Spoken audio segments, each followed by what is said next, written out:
Samtang nagatakop ang adlaw, padayon man ang pag-abot sang mga pumuluyo diri sa may Bacolod Burgos Public Cemetery. Pagdagsa sang mga tawo sa patio nangin oportunidad para sa mga pila ka mga persona nga miara sang makalam nga makamot. Yaring balita nga aton gintutukan.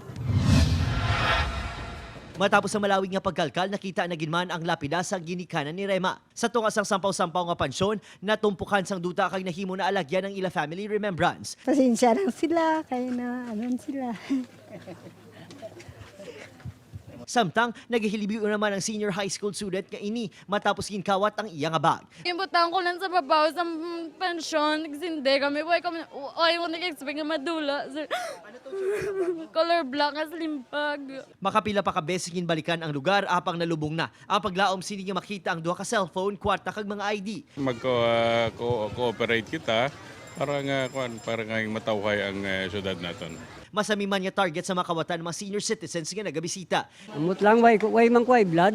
Samtang naobserbahan man sa kapulisan nga mas nagnubo ng nakumpiska nga mga ginadumilian nga bagay sa Burgos Public Cemetery. No, mag-ingat sa mga pickpocketers, mga personal na gamot natin, ingatan din natin. Upod si Reynald Castillo, Adrian Prietos. 1 Western Visayas.